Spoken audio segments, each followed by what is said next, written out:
यदि किसी व्यक्ति ने किसी भी प्रकार का मुझे कष्ट पहुंचाया है उसको मैं क्षमा करता हूं। यदि किसी व्यक्ति को किसी भी प्रकार का मैंने कष्ट पहुंचाया हो वो मुझे क्षमा कर दे। आज विश्व क्षमा दिवस है, अंतर्राष्ट्रीय शांति और प्रेम दिवस है। विषय है यज्ञ से वातावरण, योग से शरीर, ध्यान से मन और क्षमा से जीवन पवित्र बने। हमने किया। अगर परोपकार करना चाहते हो, सर्वश्रेष्ठ कर्म कोई करना चाहते हो और सबसे अच्छा कर्म करना कोई चाहते हो संसार का, भोजन भंडारा कुछ करो या न करो, किसी चरण स्पर्श अंदर बंधन अभिनंदन करो या न करो, लेकिन यज्ञ करो। आपने वायुमंडल शुद्ध वायु दे दी, जिसने बच्चा भी जन्मते ही उसको ऑक्सीजन की आवश्यकता होती है। ये वायुमंडल इससे बड़ा कोई कर्म नहीं, इसलिए वेद कहता है जो भी श्रेष्ठतम कर्म। आगे बढ़ते हैं योग के बारे में। तो योग तो स्वयं ही योग समाधि, लेकिन योग का जो इस समय वर्तमान में जो प्रचलित है, योग का मतलब है, योगाभ्यास का आशय है कि अपने शरीर सौष्ठव को इसको ठीक करना, शरीर को ठीक बनाना। अब ध्यान अलग कर दिया गया। योग से मतलब है यौगिक व्यायाम। योग में ध्यान स्वयं समाहित है, योग कंप्लीट है। तो ध्यान का है, ध्यान के लिए मन, योग से शरीर अच्छा बना, ध्यान से हमारा मन शांत होगा, मन चित्त प्रसन्न होगा और मन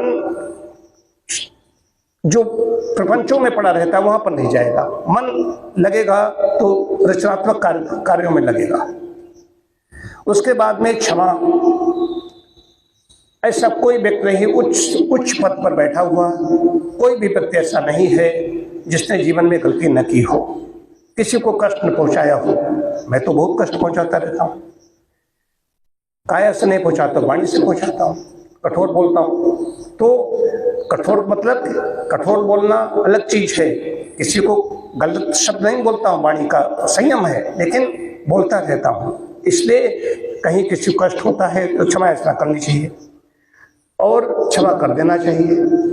अब किसी ने गलत किया है, गांठें पड़ी हुई हैं, ऐसा कोई नहीं है, परिवार में हो, घर में हो, मोहल्ले में हो, हितों दोस्त हो, सबकी वो चीजें होती रहती हैं। तो कई बार ऐसा दुर्व्यवहार हो जाता है, कोई ऐसा गलत व्यवहार करके चला जाता है, उसको अक्षम्य कहा गया है।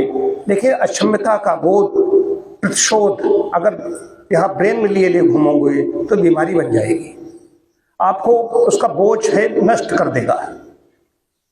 तो उसको अंदर से क्षमा कर दीजिए, दोबारा उससे व्यवहार मत रखिए। नहीं कहा जा रहा दोबारा फिर जाओ किसे निकाल करके कहो जा करके हमें भैया आप क्षमा करें, उल्टा मैं क्षमा करता हूं, मैंने आपको क्षमा कर दिया, आप मुझे क्षमा कर दें। नहीं, अंदर से क्षमा कर दो, आप हल्के हो जाओगे। जो सत्यनिष्ठ है अंदर क्षमा कर दिया।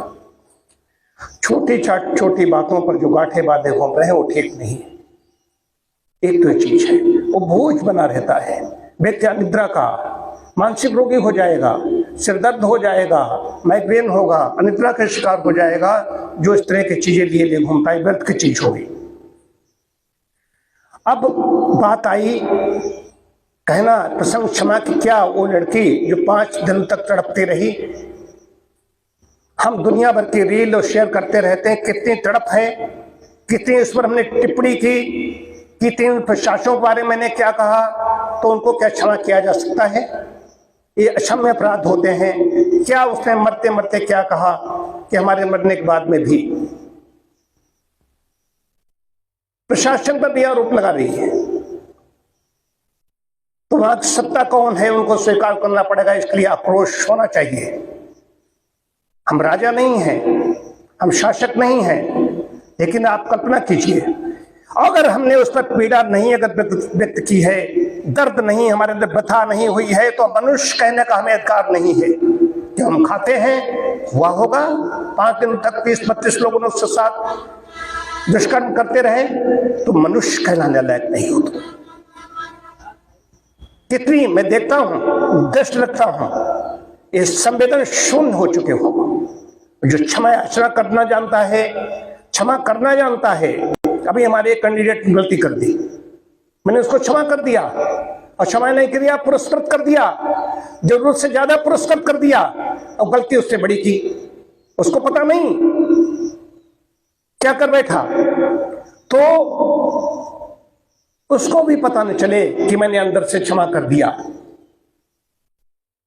तो क्षमा मांगना, क्षमा करना ये बड़ी चीज है, लेकिन कौन क्षमा कर पाएगा? चिंतन में करता हूं कि क्षमा दिवस है क्या, वो जो चली गई वो जीवित पे रहती, वो क्षमा कर पाती? तो कुछ चीजों को क्षमा नहीं किया जा सकता, और चली गई तो ठीक ही रहा। नहीं, ये बोझ, ये समाज जहां पर हम बैठे हुए हैं उसको देख करके व्यंग्यात्मक हंसी हंसते उस पर द्वेष रखने वाले लोग, कि राग और द्वेष भरा हुआ है। जो व्यक्ति एक योग ध्यान और इस मार्ग पर चलता है और राग द्वेष सबसे मुक्त होने लगता है।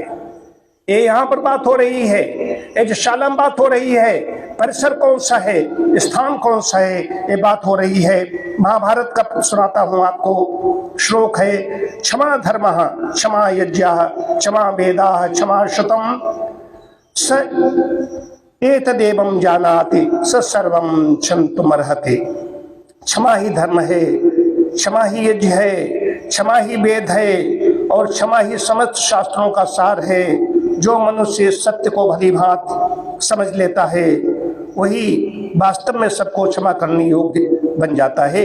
महाभारत की बात मैंने आपसे की।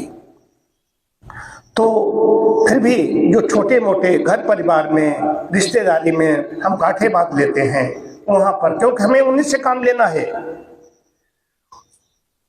और उनको मतलब कि हमें आनंद कैसे मिलेगा? आनंद मिलता है, हर व्यक्ति आनंद चाहता है, जीव का चरम लक्ष्य आनंद प्राप्त है। हर व्यक्ति आनंद प्राप्त करना चाहता है, चाहे बच्चा हो, पागल हो, कोई हो। कोई खा करके आनंद तो उन्होंने भी लिया, पिशाचों ने भी, लेकिन आनंद की परिभाषा नहीं जानते हैं। तो उसको लेकर के मैं क्षमा नहीं कर पा रहा हूं उनको, आज क्षमा दिवस से मैं कैसे कह दूं मैंने उनको? यहाँ पर मर्यादा में बात करनी है, हम गैर कानूनी बात नहीं कर सकते हैं, आक्रोश पैदा होता है।